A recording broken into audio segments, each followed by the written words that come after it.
creative field and you've been creating for a little while, you probably have a little bit of a following. And while you definitely have the passion to create your creative works, sometimes that passion gets diluted. It's kind of an aspect of trying to please an audience and also stay true to yourself.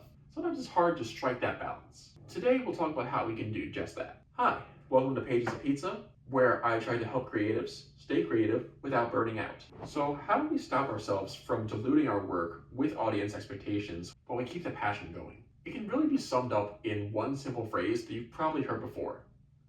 One for them, one for me. It's a quote by Martin Scorsese that basically means that you want to alternate between satisfying your audience and staying true to yourself. And you probably do this to some degree, but sometimes it's hard to make sure that the balance stays equal, or at least leveraged in a way that satisfies you enough to keep going. And honestly, this topic is kind of controversial for some creatives.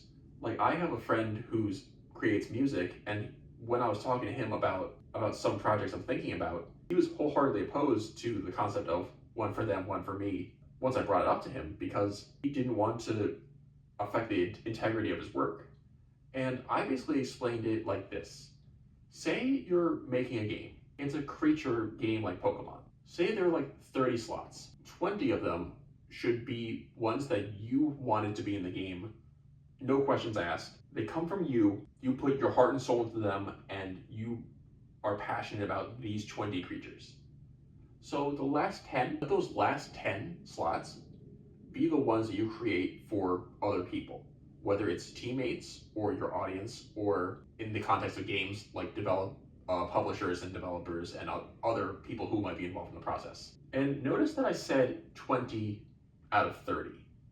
So one for them, one for me doesn't necessarily mean that you need to make it equal 50%, 50%. Sometimes it can be 60% your audience, 40% you, or 70% you, 30% them. It's perfectly okay to shift the balance every so often to fit where you are in your creative career or what you're feeling at the time. And you can make that judgment call day by day. If you really aren't sure how to strike that balance, 50-50 is a good target. Even if it ends up being like 51-49, that's still perfectly okay. Other examples include, so I'm making YouTube videos. For certain topics, I am wholeheartedly passionate about them. I am creating those topics, or those videos on those topics, because I am passionate about them. But there's also some topics that I know will just do well on YouTube, and I might not be thrilled about them, but I'll still make those videos. Now, here's the key thing. If you are wholeheartedly against something, don't do it. If you're creating something that is like 1000% against your ideals just to meet your audience needs, it's not worth jeopardizing your integrity because of that. But if you're just kind of like neutral or like a little uncomfortable about it, it's perfectly okay.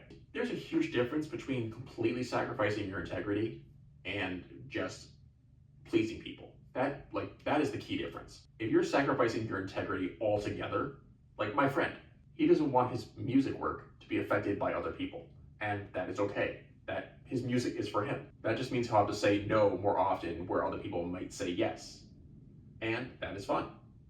So really just identify the parts of your creative ideas and your creative work that you're willing to compromise on. Compromise really isn't even the right word, because you're not really giving something up. One for them, one for me really just means that you are staying true to yourself while also allowing other people to collaborate with your work. A way I see it is about letting go of control and knowing which parts of your work you'll allow other people to work with you on it, and others that you just want to work independently. And whatever you decide is perfectly okay. One for them and one for me also kind of helps when you're in a rut. Like, say you're writing a story and you might not change the integrity of the story or the story structure or anything like that, but you might compromise on the characters. So your core characters, like your protagonist, their friends, antagonist, those key characters, you might not compromise on. Those are integral. They are part of the creative identity of the work. But what about side characters, or characters that you don't have an identity fleshed out yet? You might look at other character archetypes that are popular and put aspects of those into those characters that are essentially blank slates. That is a way of implementing one for them, one for me, without affecting any part of the identity of the story, and it may actually help it in the long term. One huge part of this is really just helping you get out of a creative rut or helping your work get exposure that it might not get otherwise. And who knows? Maybe by creating some work that you know appeals to your audience, you find that you might actually like creating work like that too. Or if you've been leaning on the people-pleasing, creating for your audience only type work, satisfying your soul every so often will not only help you, but you might find that your audience loves it, and you might shift the balance closer to what you wanted in the first place. In some cases, it might feel like you're compromising with your audience or with a creative director or with a developer or any other people, but really, you are compromising with yourself. You are helping yourself by allowing yourself to have that balance. And honestly, as long as you're happy with your work and you're satisfied with the approach you're taking with it, that's really all that matters. So I hope this was helpful. Like and subscribe if you want to see more, and I will see you next time.